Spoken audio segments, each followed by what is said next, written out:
नमस्कार दोस्तों, this is Priyanka and you are watching my channel Manju Gyan. Before we proceed, it's a kind request, please subscribe my channel, like and share my videos and please do comment. तो दोस्तों, अभी कुछ दिनों से मैंने अपने वीडियोस बनाने बंद कर दिए थे। मैं कुछ बिजी हो गई थी, इसलिए मैं नहीं बना पा रही थी। पर इन बीते दिनों में आपने जो मेरे वीडियोस में रिस्पांस दिया है, उससे मैं फिर से वीडियोस बनाने को प्रेरित हुई हूँ और आज मैं आपके बीच एक ऐसे मात्रा को लेकर आई हूँ जिसमें न केवल बच्चे बल्कि बड़े भी काफ़ी गलतियाँ करते हैं। तो चलिए आज आगे बढ़ते हैं आज के टॉपिक की तरफ, जो कि है अनुस्वार और अनुनासिक। अनुस्वार और अनुनासिक होता क्या है? बेसिक नॉलेज अगर इसके बारे में लेना चाहें तो अनुस्वार एक बिंदु है और अनुनासिक एक चांद बिंदु है। जो अनुस्वार, जो बिंदु हम लगाते हैं उसको अनुस्वार बोलते हैं और जो चांद बिंदु हम लगाते हैं उसको अनुनासिक बोलते हैं। अनुस्वार की ध्वनि नाक से निकलती है और अनुनासिक की ध्वनि मुंह और नाक दोनों से निकलती है। तो आइए आगे बढ़ते हैं और इसके बारे में हम इसकी अलग अलग ध्वनियों के बारे में सीखेंगे, कैसे इसको लगाया जाए ताकि हमें लिखने में कभी परेशानी ना हो। इसके बारे में हम जानेंगे। देखिए, अनुस्वार जो हिंदी वर्णमाला के जो व्यंजन हैं उसमें जो 5 वर्ग हैं, कवर्ग, चवर्ग, टवर्ग, तवर्ग और पवर्ग, इसका 5वां वर्ण है। मतलब क ख ग घ अंग कवर्ग है, इसका 5वां वर्ण है अंग। च छ ज झ य, इसका 5 चवर्ग है, ये इसका 5वां वर्ण है य। ट ठ ड ढ ण टवर्ग है, इसका 5वां वर्ण है ण। त थ द ध न तवर्ग है, इसका 5वां वर्ण है न।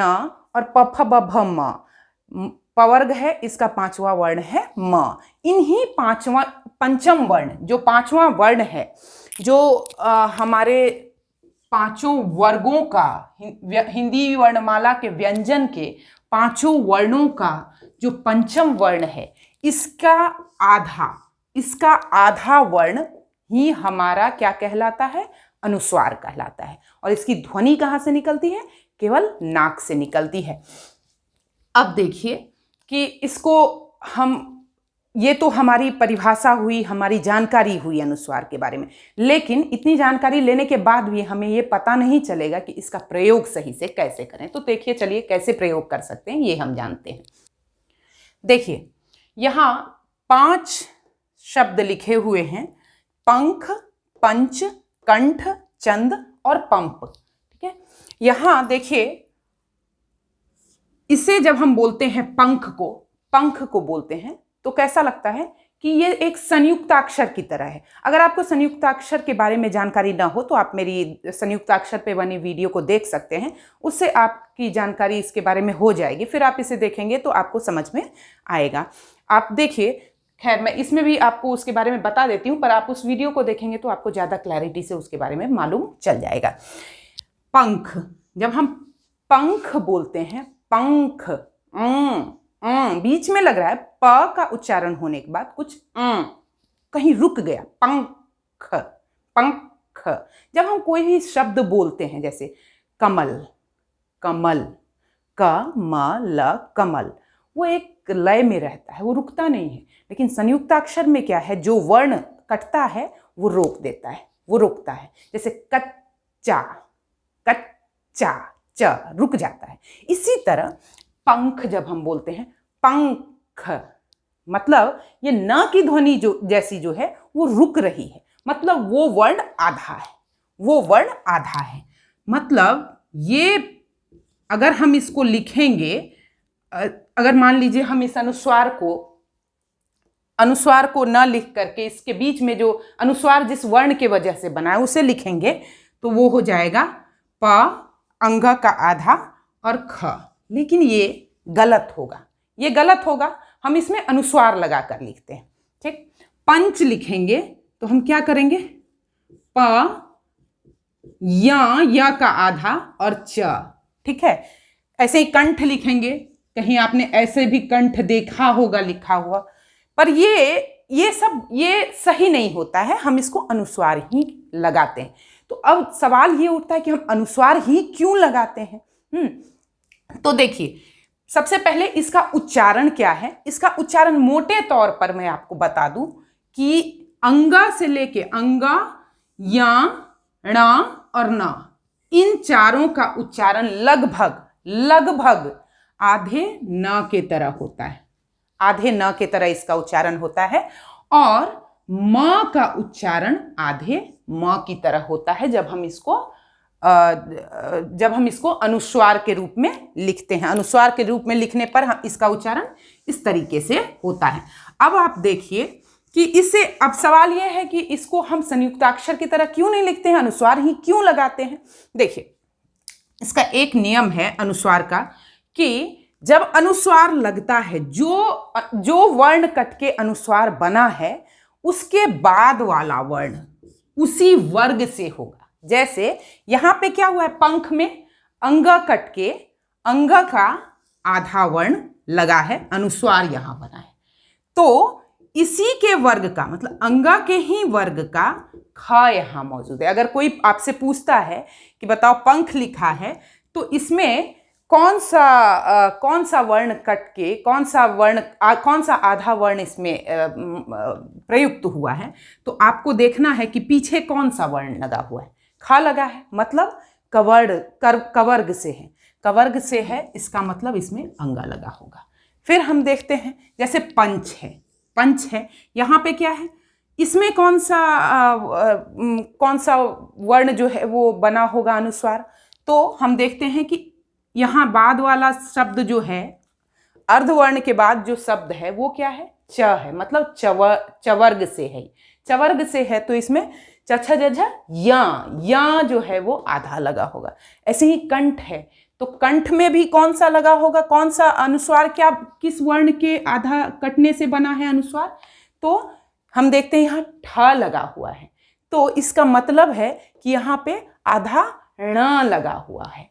फिर यहाँ चंद में यहाँ द लगा हुआ है, तो ये आधा न लगा होगा, और यहाँ प लगा हुआ है, पवर्ग का है, तो इसमें अनुस्वार के जगह पे आधा म लगा होगा। ये इसका बेसिक पहचानने का तरीका है, और लिखने का तरीका इस तरीके से है। आप लिखिए दंत, दंत, तो आप पहले बोलेंगे आप दंत, दंत, मतलब न आधा कट रहा है, तो आपको बिल्कुल नहीं सोचना है कौन सा न कट रहा है। अगर न का उच्चारण आपको सिर्फ पता चल रहा है कि कट रहा है, तो ध्यान में रखने वाली चीज क्या होगी, दन, और बाद में क्या आ रहा है, ता। आधा न हुआ तो हम यहां लगा देंगे और ता लगा देंगे। लेकिन अभी आपको एक चीज ध्यान देना है कि यहां दंत तो लिख दिए, लेकिन जब हम अन्न लिखते हैं तो हम इसको ऐसे ही लिखते हैं, न संयुक्त लिखते हैं, उसमें हम अनुस्वार नहीं लगाते हैं। इसमें अगर हम अ पे अनुस्वार और न लिख देंगे तो ये गलत हो जाएगा। ऐसा क्यों? ऐसा इसलिए होता है कि यदि अनुस्वार का साउंड हो, अनुस्वार बनने की ये जितनी भी चीज़ें हैं वो पूरी कर रहा है, न आधा आ रहा है, लेकिन इसमें क्या है, इसी के बाद इस न के आधा आने के बाद दूसरा फिर से वही वर्ण आ जाता है, रिपीट हो जाता है ये वर्ण। तो जब ऐसा वर्ण रिपीट होगा, जैसे हम बोलते हैं पम्मी, तो पम्मी को प में अनुस्वार और मी नहीं लिखते, ऐसा नहीं लिखते हैं, इसलिए क्योंकि वो वर्ण रिपीट हो जा रहा है, म और म हो जा रहा है। वर्ण अगर रिपीट होगा तो फिर वर्ण कौन सा रिपीट हो रहा है, वही वर्ण जो कट रहा है वही यहाँ रिपीट हो रहा है, तो उसको हम उस स्थिति में नहीं लिखते। मतलब यहाँ का वर्ण जो है वो दूसरा आना चाहिए, उसी वर्ग का, कवर्ग चवर्ग टवर्ग का दूसरा वर्ण यहाँ आना चाहिए। अगर यहाँ पे मान लीजिए कि न के जगह पे द होता तो अंध या अंध लग जाता, यहाँ लग जाता अंध, लेकिन ये अन्न है इसलिए यहाँ पे ऐसा अन्न नहीं बनेगा, बल्कि उसको पूरी तरह से हम अ न संयुक्त लिखेंगे।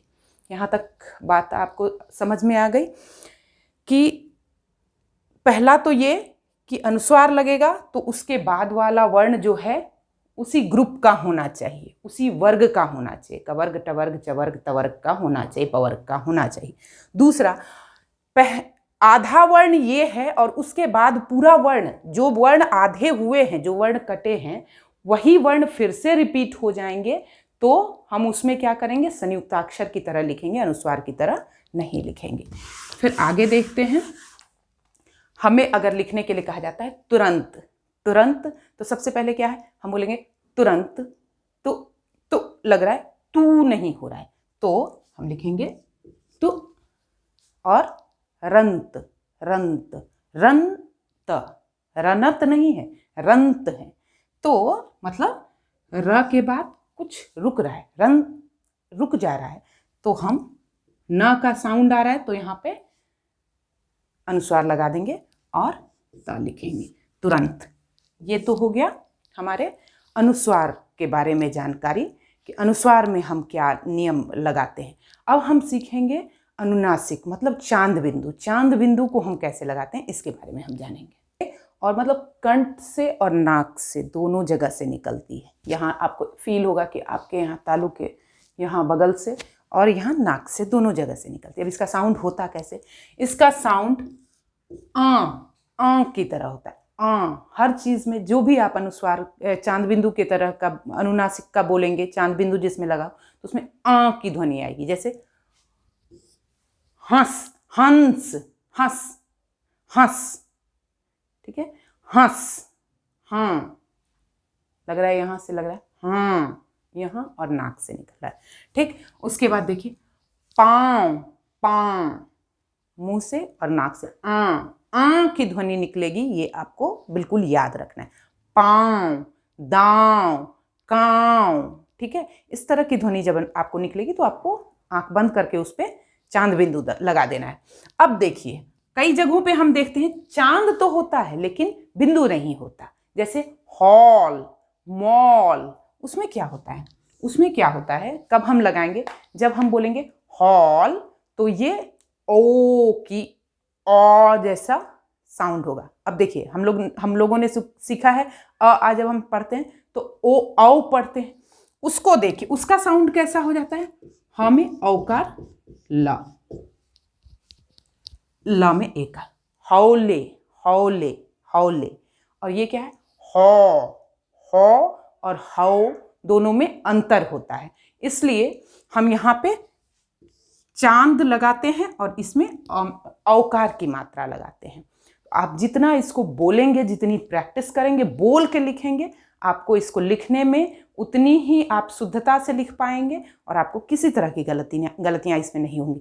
अगर आपको इसके बाद भी कोई डाउट रहता है तो आप मुझसे कमेंट करके प्लीज़ पूछें। मेरे वीडियोज़ को ज़्यादा से ज़्यादा शेयर करें, लाइक करें, और इससे मुझे मोटिवेशन मिलती है, इसलिए मेरे चैनल को सब्सक्राइब भी करें।